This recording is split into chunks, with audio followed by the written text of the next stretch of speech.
Have you ever stopped to think that there might be some serious wisdom hiding in the produce aisle? Well, today we're digging into a pretty surprising source of insight, the humble world of leafy greens. Seriously, we're going to see that there's way more to kale and spinach than just nutrients. There are some major life lessons, too. You know, this quote really sets the tone for everything we're about to explore. It's not about the showy flowers or the dramatic fruits. Nope. The focus here is on the quiet, steady, life-giving lessons you can find in something as simple as a leaf. So let's start with this idea of greens as the quiet teachers. Think about it. Unlike plants that are practically shouting for attention with their bright colors, greens have a totally different vibe.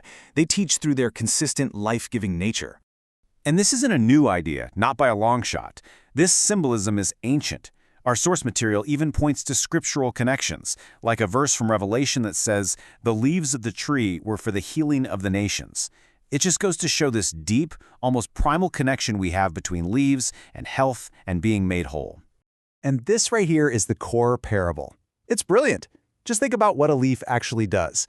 It takes in sunlight, something you can't even touch, and through this quiet, amazing process, it transforms that light into real, tangible food.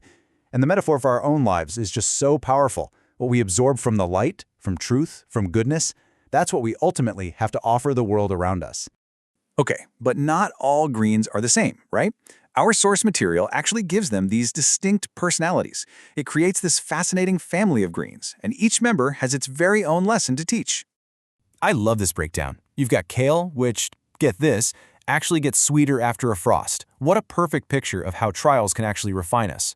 Then you have the sturdy collards, representing that steady faithfulness. Mustard greens, they've got that sharp, peppery kick, kind of like a truth that really wakes you up. And look at arugula. It's so delicate, but has this fiery taste. A great reminder that even small things can have a huge impact. Each one is like a little mirror for a part of the spiritual life. So, that's all the stuff we can see. But the source makes this absolutely crucial point that the real story, the real source of strength, is found in what we don't see. It's all about the life happening just beneath the surface. Okay, this slide is key. On the left, you see the visible leaves. That's our actions, our words, the influence we have in the world. But all of that, 100% of it, depends on what's on the right, that hidden root system. That's our inner life. It's prayer, surrender, that quiet obedience. Without strong roots, the leaves are going to wither. It doesn't matter how impressive they look for a little while.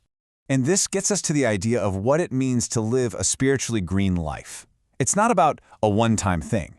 It's a constant state of renewal, of depending on your source. You know, like the idea of green pastures.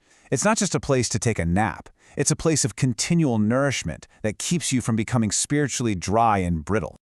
Now, this brings us to something a little more complex, because, let's be real, life isn't always sweet, and neither are all greens. Our source material actually leans right into this with a section called A Taste of Truth.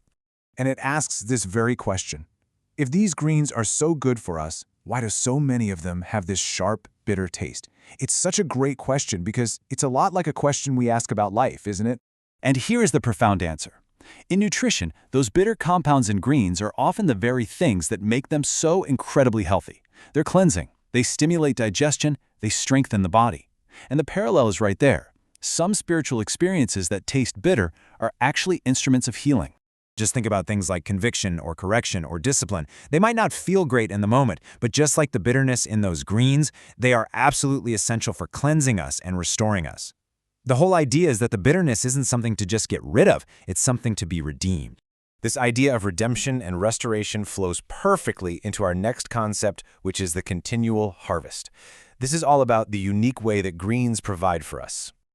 You see, unlike a plant that produces its fruit just one time and then it's done, greens model a totally different way of being.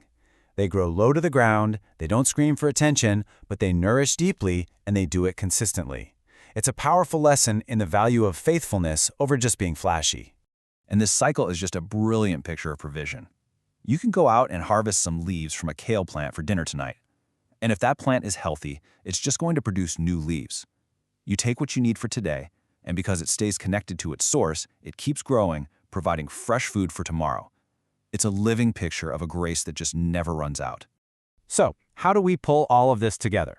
Well, the source material wraps up by turning these parables from the garden inward And it asks us to really think about what it means to cultivate a nourishing life for ourselves. And this is really the central question that this whole explainer has been building towards. After looking at all these lessons from the garden, the invitation is to look at the garden of our own hearts. What's growing in there? And we can break that down into a few points to really think about. Are our roots deep enough to keep us going? Are we letting both the good stuff and the difficult experiences shape us for the better? Are our hearts tender and responsive like spinach? Or have we become kind of tough?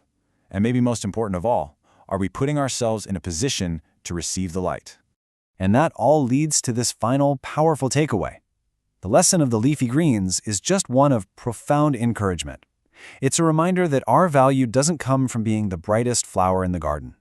You don't have to be extraordinary to be a source of life for other people. You simply have to stay connected,